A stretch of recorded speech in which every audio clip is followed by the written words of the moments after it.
Welcome back. तो आज हम लोग करेंगे अकाउंटिंग इक्वेशन का पार्ट 2। आज हम कुछ और नई एडजस्टमेंट सीखेंगे। और अगर आप पहली बार मेरे इस लेक्चर को देख रहे हैं तो इससे पहले का जो पार्ट 1 था उसका मैं डिस्क्रिप्शन बॉक्स में लिंक दे दूंगी। बट उससे पहले अगर आप मेरे चैनल पर नए हैं तो मेरे चैनल को सब्सक्राइब कीजिए and don't forget to press the bell button so that you can get update about my new lectures. तो स्टार्ट करते हैं फ्रॉम क्वेश्चन नंबर 6। मैं ये आपको सब पहले बता चुकी हूँ, स्टिल आप नए हैं तो आप इस पार्ट से पहले पार्ट 1 जरूर देखिएगा जिससे आपको सारी कंसेप्ट क्लियर हो जाए। तो देखिए क्वेश्चन नंबर 6 में हमें क्या बोला है, prepare an accounting equation on the basis of following transactions. Business start किया है कैश से 70,000, कुछ इस तरीके की एडजस्टमेंट दी हुई है आपकी। ये टीएस ग्रेवाल सेशन 21 की बुक है। तो आप अपनी बुक का क्वेश्चन नंबर 6 खोल लीजिए। तो स्टार्ट करते हैं इससे आगे हम।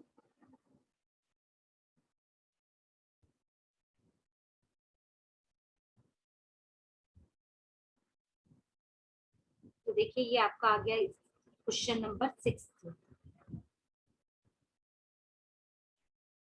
तो मैंने इसको वैसे पहले ही लिख दिया है क्योंकि इसका फॉर्मेट मैं आपको बता चुकी हूँ। अकाउंटिंग इक्वेशन होगा serial number, transactions, assets equals to liabilities plus capital.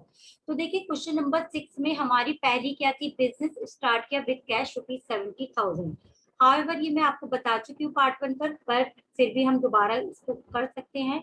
तो जब हम बिजनेस स्टार्ट करते हैं कैश से तो एक तो बिजनेस में क्या आया, कैश, और दूसरा आपका क्या हो गया, कैपिटल। तो देखिए किस तरीके से होगा ये आपका। तो ये मैंने सारी जितनी ट्रांजेक्शन है वो यहीं पर लिख दी है, तो हमें बुक क्वेश्चन देखने की जरूरत नहीं है बार बार। तो देखिए सबसे पहला था बिजनेस स्टार्टेड विद कैश ₹70,000। तो बिजनेस में हमारा क्या आया था, 70,000 का कैश आया था और बिजनेस में क्या आ गई थी, कैपिटल। तो ये आपकी एंट्री नंबर हो गई 1। ठीक है। फिर उसके बाद आपकी सेकंड क्या थी, सेकंड थी credit purchase of goods ₹18,000।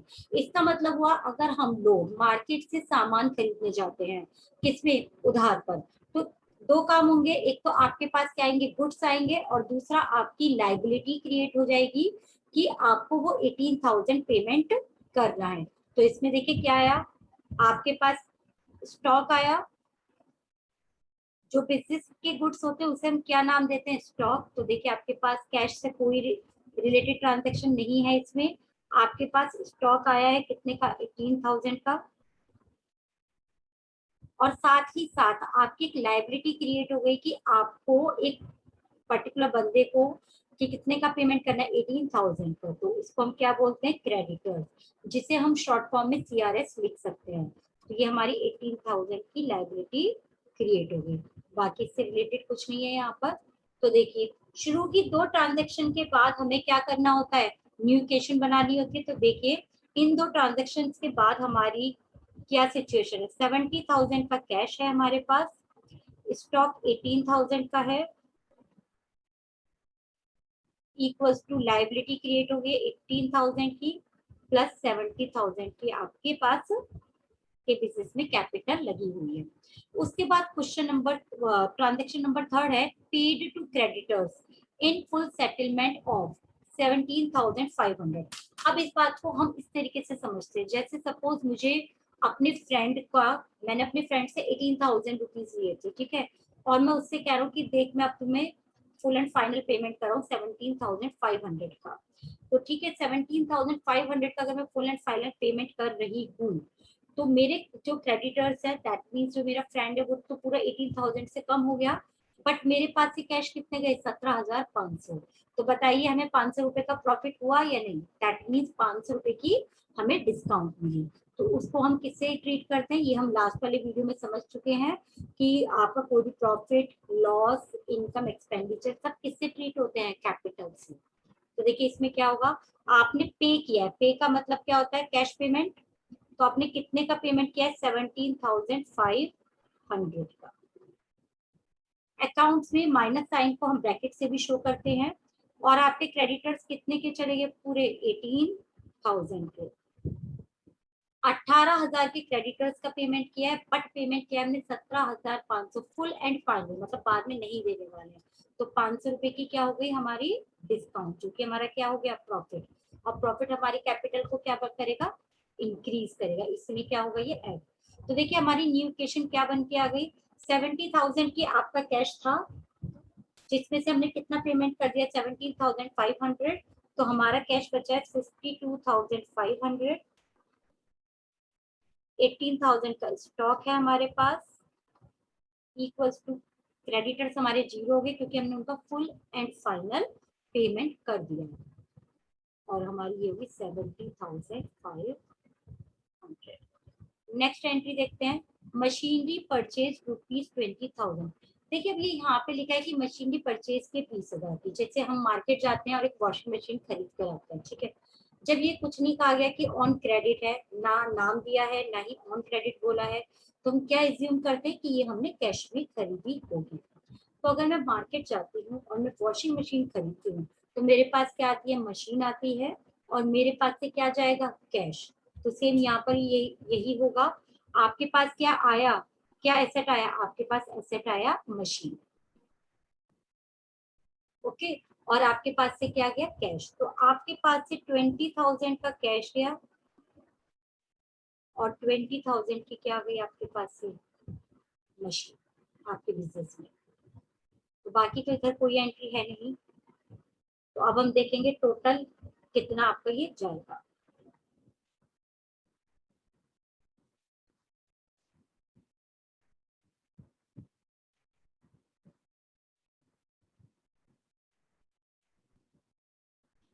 Okay, तो देखिए अब हमारी न्यू इक्वेशन क्या रही, इसके बाद हमारे पास 52,500 का कैश था, जिसमें से हमने 20,000 की मशीनरी का पेमेंट कर दिया, तो दैट मीन्स हमारे पास 32,500 का कैश बचा है, 18,000 का स्टॉक है आपके पास, 20,000 की मशीनरी है,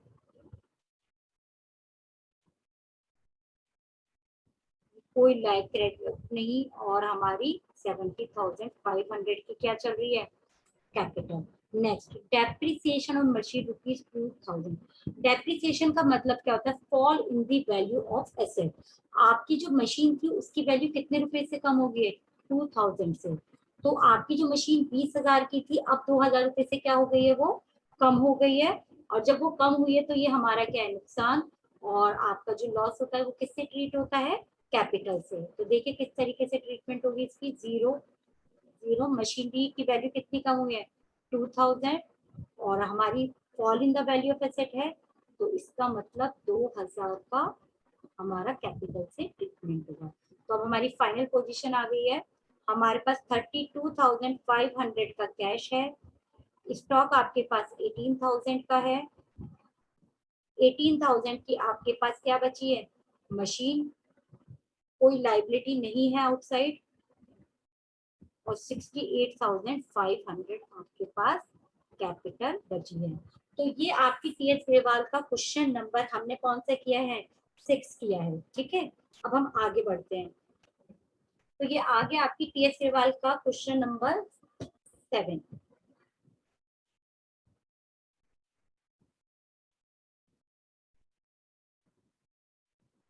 देखिए 7, क्योंकि मैंने ट्रांजेक्शन में पूरी वही लिख रखी है, तो वही आपको समझ में आ जाएगा क्वेश्चन। तो क्वेश्चन नंबर 1 है, बिजनेस स्टार्टेड विद कैश। तो सेम अभी हमने ऊपर पढ़ी थी एंट्री, बिजनेस आप स्टार्ट कर रहे हैं कैश से, तो क्या एंट्री होगी, देखिए बिजनेस में क्या है आपके पास, कैश कितने का आया, 50,000 का, और कैपिटल कितने की आई, 50,000 की, ओके। उसके बाद का है सैलरी पे। अगर आप अपने वर्कर्स को सैलरी पे करते हैं तो क्या देते हैं, उनको कैश देते हैं, तो आपके पास एक तो 2,000 कैश गया, और आप सैलरी रेगुलर बेसिस पर पे करते होंगे, तो ये आपका एक्सपेंस हो गया। तो किससे ट्रीट होगा, ये आपका कैपिटल से। तो देखिए 2,000 की आपने सैलरी पे की है, तो 2,000 का तो आपके पास से कैश चला गया, क्योंकि एक्सपेंडिचर है, तो आप इसे किससे ट्रीट करेंगे, कैपिटल से। तो देखिए शुरू की दो इक्वेशन के बाद हमें क्या करना होता है, न्यू इक्वेशन करना होता है। तो देखते हैं क्या पोजीशन रही, 48,000 का आपके पास कैश है, कोई लाइबिलिटी नहीं क्रिएट हुई, 48,000 की आपके पास कैपिटल। अब आगे बढ़ते हैं। फिर है वेजेस आउटस्टैंडिंग। ये कंसेप्ट आपकी देखिए नहीं है। वेजेस आउटस्टैंडिंग का मतलब क्या होता है, हमें अपनी लेबर क्लास को वेजेस देनी है। तो देखिए वेजेस आउटस्टैंडिंग, वेजेस देनी है यानी ये आपका खर्चा हो गया, ठीक है, एक बात तो ये निकल गई। आउटस्टैंडिंग का मतलब है कि आपने अभी पे नहीं की है। तो दो बात निकल गई, वेजेस आपका क्या है, एक्सपेंस है, और दूसरी बात निकल गई आपने अभी पे नहीं की है। दैट मीन्स ये आपकी लाइबिलिटी हो गई कि आपको पे करनी है। तो देखिए क्या ट्रीटमेंट होगा, वेजेस आपका खर्चा है, दैट मीन्स कैपिटल से ट्रीट होगा। आउटस्टैंडिंग यानी पे करनी बाकी है, तो ये आपकी लाइबिलिटी क्रिएट हो गई। तो इसका ट्रीटमेंट कहाँ जाएगा, एक तो लाइबिलिटी साइड जाएगा और एक आपका कैपिटल साइड जाएगा। तो देखिए लाइबिलिटीज में हमारा एक क्या आ गया, वेजेस आउटस्टैंडिंग। तो कितने से वेजेस आउटस्टैंडिंग है आपकी, 200 से। और क्योंकि मैंने अभी आपको बताया था कि वेजेस आपको पे करनी है यानी आपका एक्सपेंडिचर हो गया, तो ये आपका 200 रुपए कैपिटल से ट्रीट होगा। कोई कैश की एंट्री नहीं हुई है। न्यू इक्वेशन क्या बनी, 48,000 का कैश है हमारे पास इस समय, 200 की वेजेस आउटस्टैंडिंग है, एंड आपका 47,800 क्या बचा है, कैपिटल। दूसरा भी आपका सेम इसी तरीके का है, interest due but not paid. Interest भी सेम वेजेस की तरह आपको पे करनी थी यानी आपका एक एक्सपेंसेस है, बट आपने पे नहीं की है, तो ये आपकी क्या है, लाइबिलिटी, क्योंकि आपको ये पे करनी होगी। तो यहाँ पर एक आप और ऐड कर देंगे, प्लस इंटरेस्ट आउटस्टैंडिंग। तो सेम ट्रीटमेंट होगा आपका, कितने की आउटस्टैंडिंग है, 100 की, और यहाँ से आपका 100 माइनस हो जाएगा कैपिटल से। तो देखिए न्यू इक्वेशन हमारी क्या हुई, 48,000 आपका कैश है, 200 का वेजेस आउटस्टैंडिंग है, और इंटरेस्ट आउटस्टैंडिंग कितना है आपका, 100 प्लस 47,700। ये आपकी किसकी क्या बची, कैपिटल बची।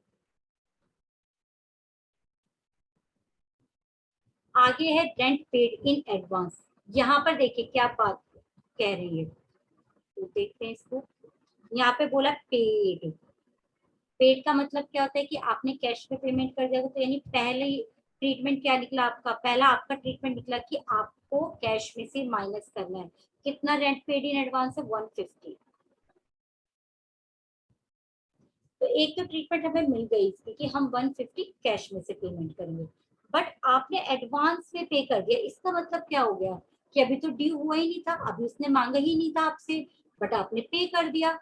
तो ठीक है कोई बात नहीं, बाद में एडजस्ट हो जाएगा। तो इसका मतलब रेंट पेड इन एडवांस आपका असेट हो गया, क्योंकि वो नेक्स्ट टाइम वो क्या हो जाएगा, आपका एडजस्ट हो जाएगा। तो इसमें क्या ट्रीटमेंट हो गया, पे किया है इसलिए कैश में से जाएगा, और क्योंकि आपने टाइम से पहले पे कर दिया है तो ये आपका असेट बन गया क्या, रेंट पेड इन एडवांस, या प्री पेड रेंट भी बोल सकते हैं। तो अभी तो मेरे पास जगह थी इसीलिए मैंने इसे पूरा लिख दिया, rent paid in advance, but इसकी शॉर्ट फॉर्म होती है प्री पेड रेंट। तो इसको भी हम लिख देते हैं जिससे हमें याद रहे। तो इसे हम क्या और बोलते हैं, प्री पेड रेंट। तो प्लस 150, यहाँ पर और कुछ भी नहीं हुआ है तो ये हमने जीरो कर दिया। तो अब हमारी न्यू इक्वेशन क्या कहती है, देखिए ये 47,850 का कैश है हमारे पास, 150 का प्रीपेड रेंट है, 200 का वेजेस आउटस्टैंडिंग है, 100 का इंटरेस्ट आउटस्टैंडिंग है, एंड 47,700 का आपके पास कैपिटल है। तो this is your question number 7। तो कैश आपका आ गया 47,850, 150 प्रीपेड रेंट आ गया, आउटस्टैंडिंग एक्सपेंसेस आपके आ गए हैं। तो आज हमने क्या नई कंसेप्ट समझी, एक तो हमने आउटस्टैंडिंग की नई कंसेप्ट समझी और एक प्रीपेड की। तो अब आगे बढ़ते हैं। क्वेश्चन नंबर 7 तक हम कर चुके, एक और क्वेश्चन हम कर लेते हैं, क्वेश्चन नंबर 8।